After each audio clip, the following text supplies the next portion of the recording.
All right, guys, we're going to get started with the rat here. We're going to start cleaning it up because when you park a car in the garage that you're not really going to use very often, for some reason it seems to become a storage shelf for everything you don't feel like putting away.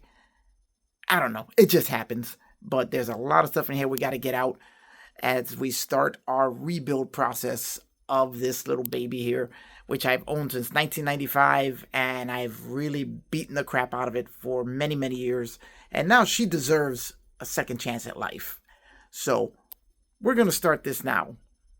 Come on, let's get in there and just start cleaning this thing out.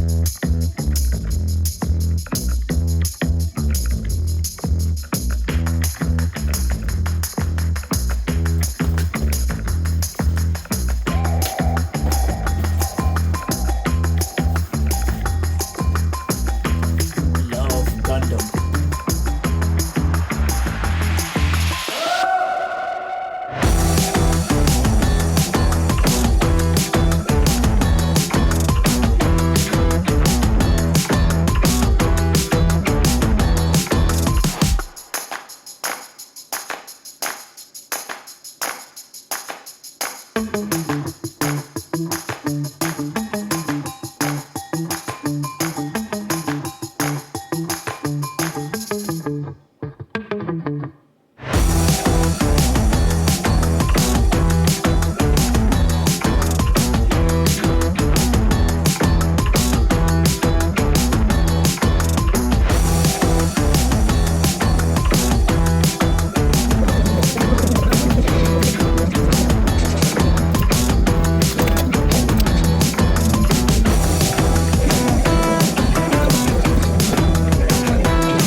All right, guys. After all of that cleaning out, we now have the rat pretty much emptied of all of the junk that was piled up inside her. And you'd be amazed at how much stuff you can fit into one of these cars. I have to go through it, throw out what I don't need, put these car covers away. There's, for some reason, a bunch of car covers in this car. We have a couple of other items here that I have to go through. But as you can see, the interior is now emptied out, as is the trunk, for the most part. So I figured, and since we're starting off on this journey with this car, as we start the entire rebuild process of it, I'd give you a little history and a little tour of the car. I picked this thing up in 1995, shortly after my first 1988 Fiero was stolen. And it was then, I think it had about, I want to say maybe 30,000 miles, 40,000 miles maybe on it. It's got close to 200,000 miles on it now. And nope, this guy is not the original owner coming to get it back. Just some Halloween decorations. And I started doing a little bit of customization work to it here and there. Nothing major. Added these aftermarket side scoop. These wheels, which are American racing wheels. They were something that was available way back when. I don't even remember how long these wheels have been on this car. I had them repainted in AMG charcoal gray because I really liked the color and I thought it looked good with the car. But let's take a look at the car itself. As you can see, this car, the clear coat has pretty much evaporated from the paint. The paint is completely shot. This happened from when it spent a few years out in Texas with an outfit called Fast Fieros of Dallas that was supposed to install a 3800 V6 for me before I had my own little garage here in an area to actually do this kind of work. And they were, to put it politely, a bunch of crooks. Lloyd Rasco is the guy who was running the operation, and as far as I know, he's disappeared. Something about drugs, money, importing wives from China. I don't know the whole story with this guy, but he was a crook. If he's out there and you guys run into him, stay far away. So, as you can see, the Texas heat did not do any good for the paint on this car. But that's beside the point, because we're going to paint it a completely different color anyway, as I already have a red Fiero, and this one is going to be a some slightly different color. So anyway, let me take you guys on a quick tour of the interior, or what's left of it. This door panel, well, which is sitting here, back in the, I want to say, the late 90s, I decided to do a little custom work to the interior. And let me see if I can give you guys a little light. All right, guys, so let's take a look at the interior here. Here we have a door without a door panel on, as this is a door panel here, which is going to have to be completely redone, because that time it spent sitting in the Texas heat, I did a little bit of custom upholstery work, repainted the door panels, and all the glue has come apart. That's going to have to be completely redone. Here we can see this car, I had installed power windows, power mirrors, because it had no power accessories, being a Formula, and reaching the window crank on that side while sitting in the car in traffic was not easy. So I figured I need power windows in this thing. As you can see, the interior is all intact. I did change the colors on the interior. I installed a vinyl leather-like headliner, which again is also peeling down. It's going to have to be redone.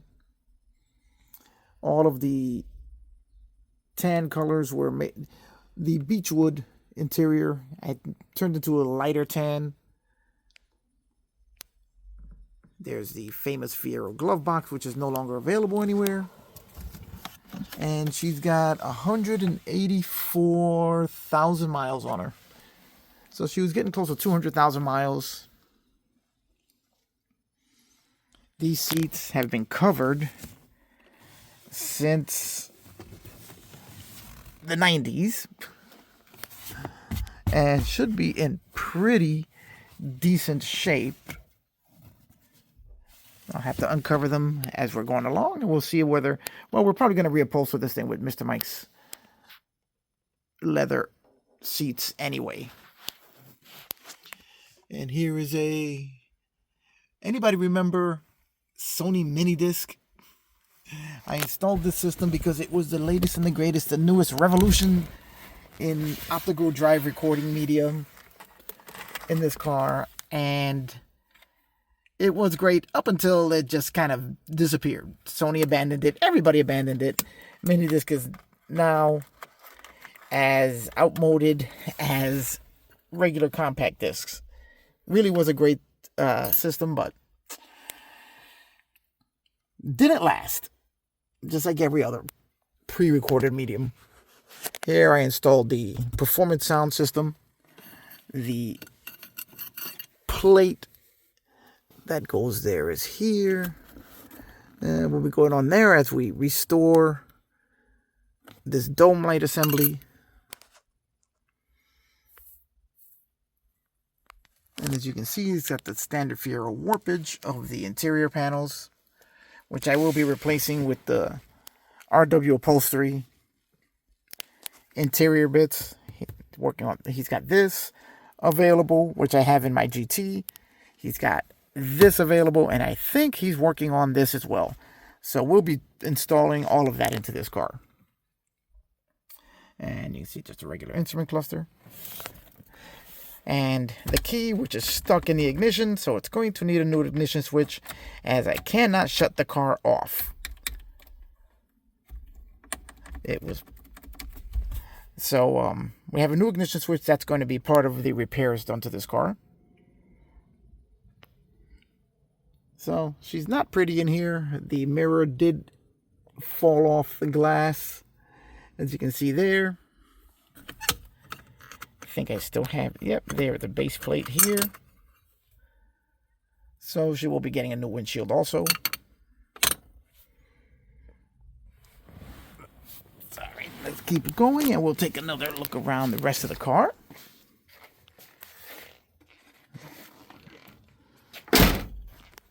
Let's open up the hood area.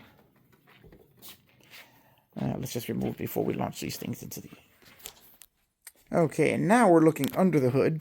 And as you can see, yep, definitely could use a good disassembly and cleaning of every single component under here.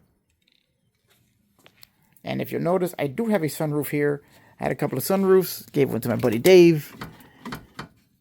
Of course, he didn't really need another one, so I just kind of put it in here and stored it away here.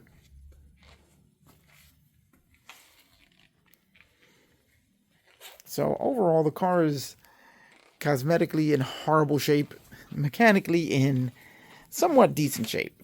I fixed the ignition system, which was giving me a problem, so the car does start when I can get the key to cooperate.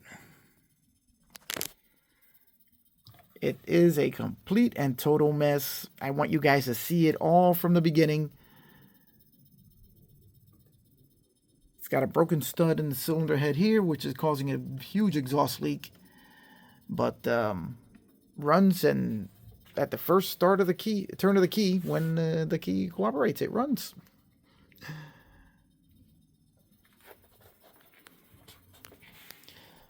So there we have it, guys. That's a quick tour of the Rat, or the car that I affectionately call the Rat. I've had, like I said, I've had her since about 95. She was my second Fiero after my GT was stolen. Had so many good times in this car. And now she's going to get the restoration she deserves with a few mods. So I hope you guys are going to stick around for this ride. It should be fun, as this car has got a lot of sentimental value in this car. Is it going to be worth the money and effort I'm going to put into it? No. Well, not really. But this isn't about money. This is about reliving the old memories and bringing something back that I feel really deserves to be saved. So that's it, guys. I'm going to end it on this one. And I'll see you on the next one as we start taking this old girl apart. See you on the next one.